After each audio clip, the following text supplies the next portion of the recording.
Hey, Doug, it's your old buddy Dennis Boddie. His voice, bold and unmistakable. Did you give me a call on my cell when you get a chance? His words, always upbeat and uplifting. I didn't realize it until the other day. I still had a voicemail from Dennis Boddie from this past November. He called me, would you believe, I just want to thank you for leaving a message on my Facebook. just to tell me thanks for posting on his Facebook page. I mean, who does that? Have a great day. Take care, buddy. Bye. In a world full of just clicking the like button and moving on with your day. You could know Dennis Boddie for 30 seconds, and he had the gift. Two things. One, to make you feel like you had known him and he'd known you your whole life, and he had the ability to make you feel like you were the most important person in the room. On Keel News Radio time right now is 8:39. Robert J. Wright first experienced Dennis's everyone else first approach to life when the two began working together in radio in 1995. Anybody that knew Dennis, he was like part of their family. And the same for Missy Setters with the Independence Bowl. Since that time, some 20 years ago, when Dennis first settled in behind the public address mic at Shreveport's largest sports venue. Dennis was really our first true employee that we hired. And 30 years ago, when Carrie Camp hired Dennis right out of college at KOKA. Dennis was truly a gentleman. He was giant, but he was just soft-spoken. His personality, I mean, he's just such a special person. Treated everybody so nice. And 35 years back, as a college student, when he first began announcing Centenary basketball games.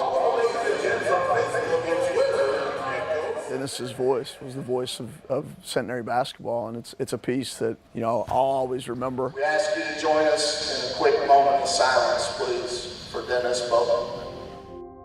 Dennis has meant so much to the Centenary athletic department. Years ago, he was made an honorary varsity letterman. It's a piece that I miss, you know, now, because you walk in and you know he's here and you know he's going to be here every week, and you look forward to that. As a PA announcer, his voice was rarely, if ever, recorded.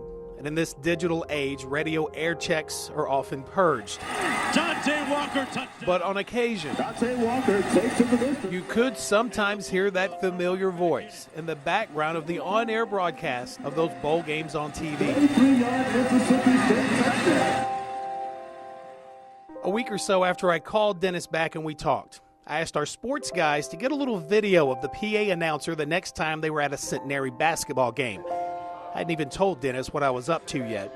I figured I'd make sure we got plenty of video of him and that booming voice before literally forcing the ever-humble Dennis to sit down for an interview to talk about his storied career.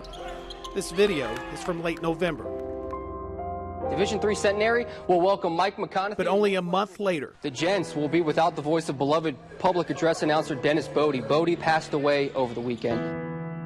December 26th was supposed to be another major highlight in Dennis's announcing career. Christmas night, he posted on Facebook, "Going to bed early tonight, a lot to do tomorrow." I've got the Independence Bowl that's coming in tomorrow, getting ready to work that. Dennis's brother, Daryl, lives in Indiana. That post was that Friday night at around just a couple of minutes before 10 o'clock. For some reason, the boy did not believe in light bulbs.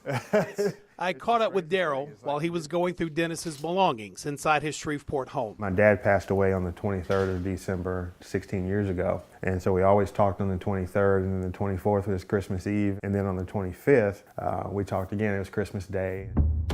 And like the rest of us, between the phone calls, family kept up with Dennis through his Facebook posts. Dennis was a Facebook junkie. It was his way of communicating. It was his way of letting people know, hey, I'm okay, or everything's good.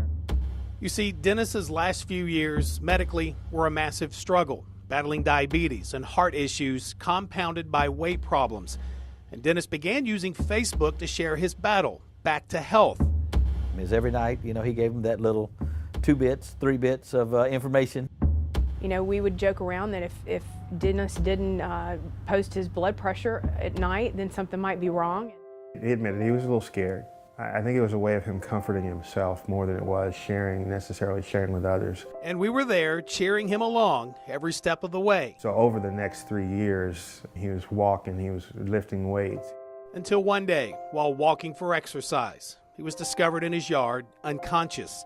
He was back in the hospital and unable to do what he loved the most. I was visiting with him one night at LSU Med, and he said to me, with, I promise you, tears in his eyes. He said, I just miss the basketball game.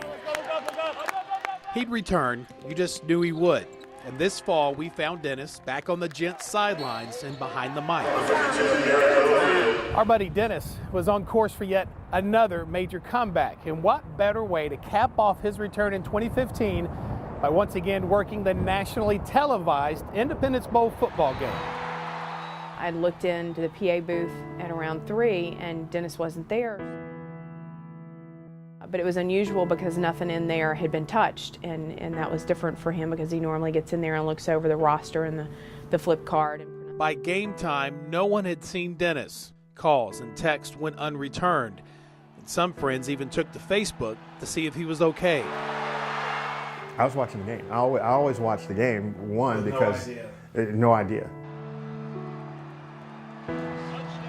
From 800 miles away, Daryl wouldn't learn for hours. But word traveled fast all across Dennis's Facebook page. If you want to know how to live your life, look on Dennis Boddie's Facebook page and live your life so that when you're gone, the people that you knew will say about you the things they say about him. People are still writing on his wall the impact that he's had on their lives. And after a lifetime of telling all of us, love yous, Dennis, it's us that loves you.